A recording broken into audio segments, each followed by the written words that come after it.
Exposure therapy is one of the best ways to love, embrace, and get used to normalizing your natural hair on your natural hair journey. I am ready to join the natural hair conversation as a former lace front warrior who has been wearing my natural hair since September. Not a long time to you, but it's a long time to me. I want to say something. And that something is, it's very easy and buyable, like believable to other people that you can love your natural hair, but you never wear it. And you can love your natural hair, but it never sees the light of day. Other people may believe that, but I do not anymore. That is a lie. The anxiety that comes with putting on a lace front and walking out of the house and trusting that your lace is not lifting all day, that is real. Do you know how heartbreaking it is to lay your wig down in the morning, think you looking cute, walking around looking good, and then you talk to somebody and realize that they're not looking at you, they're looking at your lace? And then you go in the bathroom and you say, I thought my lace was blended. Why is it 2 shades lighter than me? That is a real anxiety. But you know when you don't have to worry about that? When you look like you, when you're wearing the hair that God gave you. Hey y'all, welcome or welcome back to my channel. If this is your first time seeing my face on your screen, welcome. My name is Marilyn, but I go by Mare, and this is my channel, Heal with Mare, where we talk all things healing. Today in this video, I wanted to offer girls and women encouragement, especially if you want to start radically accepting your God-given hair by wearing it, but you don't know where to start. It seems so daunting because you're so used to a certain look for yourself. You're so used to wearing a certain texture to feel beautiful. You're so used to feeling acceptance when you wear this certain texture. You're also like used to the comfort and the perceived ease of getting knotless box braids back to back or extension styles back to back. There's a level of comfort there. And I remember that level of comfort because for years, I have videos here where I talked about I wanted to do like exposure therapy. I called it natural hairstyle therapy, like years ago, of me trying to grapple with like the fact that I knew deep down in my corazon, in my heart, that I should not be wearing back-to-back box braids because my edges were gone. See ya, they were nowhere to be found, they left. Exposure therapy is one of the best ways to love, embrace, and get used to normalizing your natural hair on your natural hair journey. However, please do not get it twisted. It is not easy and is also a struggle for me too. For some background info, I'm currently getting ready for a date night and I just wasn't feeling my hair. I was getting really tired of the short length and the restrictions that I had for some styles that I wanted to do, and I just couldn't. This was honestly ruining my mood and making me not look forward to the evening that I had planned. But I knew that this was the perfect time to practice what I preach to you guys constantly, and that is appreciating and loving where you are in your natural hair journey, no matter the length, and making adjustments and working with what you have in order to normalize wearing your natural hair more instead of shying away from it and resenting it even more. So I told myself, you know what, Tiana, we need to cut the pity party, cut the sadness, and work with what I've got. And what I've got is beautiful and perfect how it is right now. The more I wear my natural hair out and the more I have these days where I push past the feeling of just not wanting to touch my hair or deal with it, is the more I learn to love it and embrace it and grow my natural hair overall. Gone are the days of letting my hair ruin my mood for certain events. And once again, exposure therapy has come in to save the day. I knew I needed to stop, but I couldn't stop. It was literally an addiction because I just felt prettiest with hair that framed my face.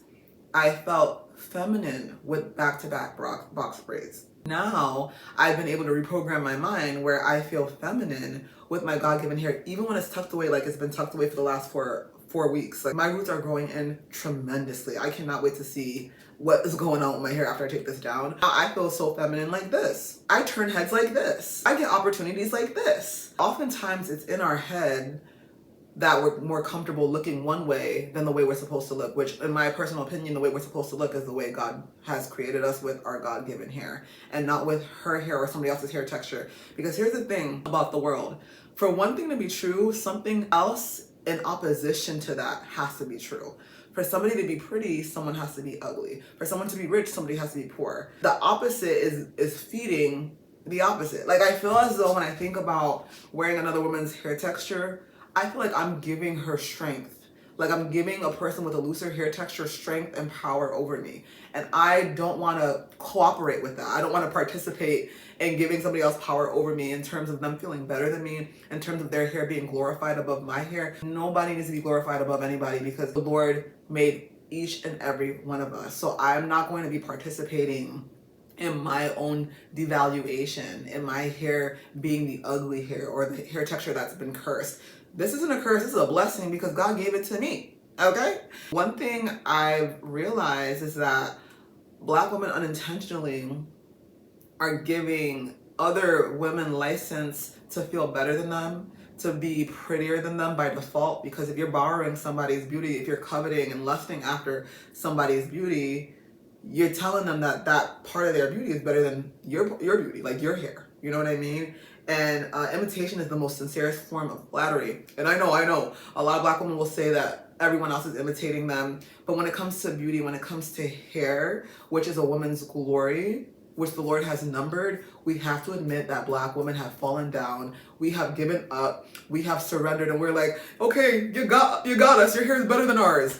And I'm not part of that crew anymore. I'm not here to lay down and lie and act as though my hair is a curse or my hair is a deficit or something that isn't beautiful. Please keep it. Keep it. I ain't doing it anymore.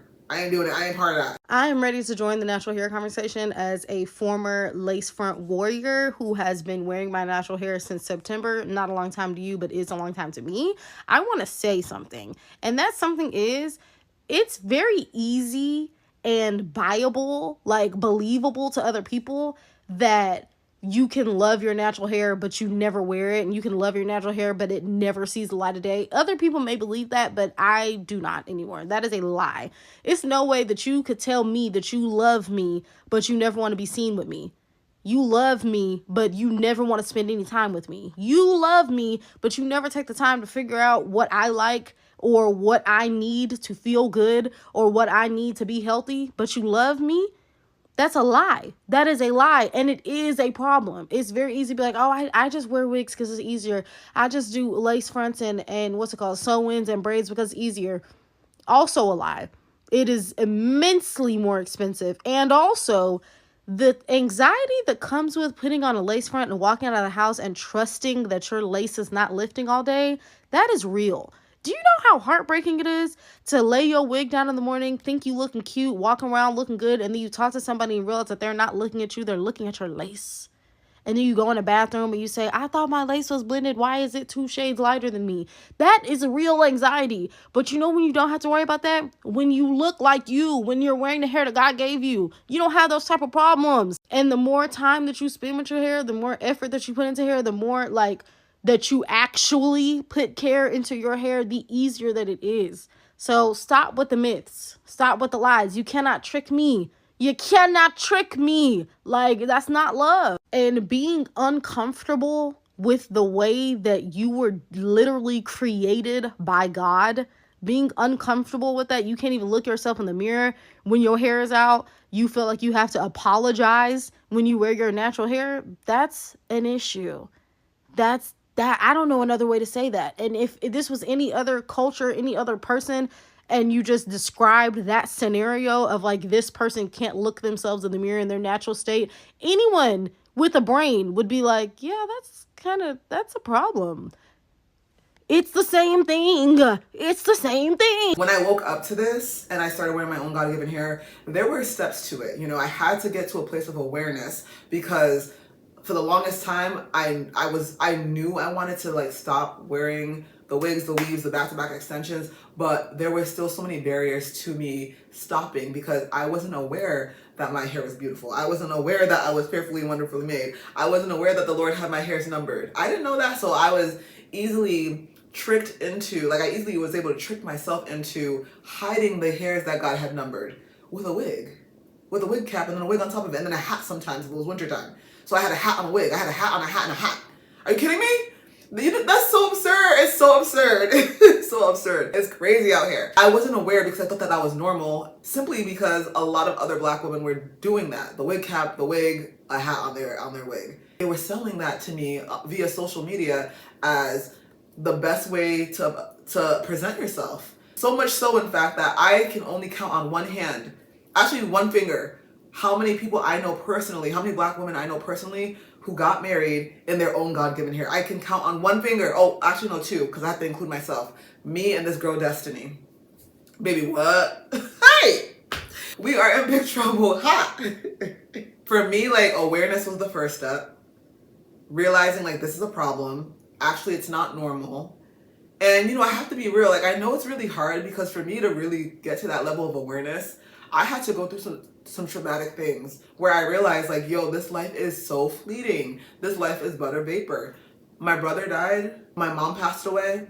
And then I realized like, yo, why am I still being so small? Why am I still forcing myself to be somebody that I'm not when I can literally tap into being who God has called me to be and be tremendous simply by stepping into my own unique existence? Part of that being wearing my own hair. Awareness piece is one of the most important pieces, but that piece takes time. So I know for me, like, I didn't see a lot of content like this back when I was struggling. So it was so easy for me to fall back into my struggles. So that's why, like, for me, creating this content for y'all is important, because I know not everyone, you know, is going to have like this huge slap in the face awakening based on hitting a low point. Like, I hit my lowest valley, and that's what got me to stop wearing the wigs and the weaves and the extensions. But not everyone is gonna be at that, and thank God. Like, I hate that it took me losing people that I love to finally be radically bold, radically honest, and radically accept the way the Lord created me, and, you know, originally and intentionally, because the Lord is intentional. So praise Jesus for that. And then once I got that level of awareness, I was like, okay, let's start peeling back the layers. I was like, let's stop wearing these straight and wavy wigs.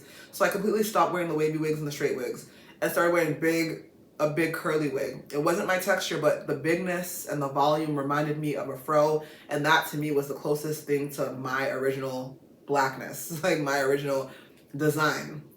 And that was cool and all. And then eventually I was like, you know, this is still restrictive, because like, it was a half wig, but it was still like, yo, I still feel as though I need it to be pretty. And don't get me wrong, like, I will always be beautiful, whether I'm wearing somebody else's hair texture, where I'm wearing synthetic, whether I'm wearing my own hair. And there was some like beauty in the big fro. You know, I felt gorgeous, but I feel more gorgeous. I don't feel like I have to like depend on anything external to be pretty, and that is a powerful thing. Eventually, I stopped all the wigs, threw all of that away.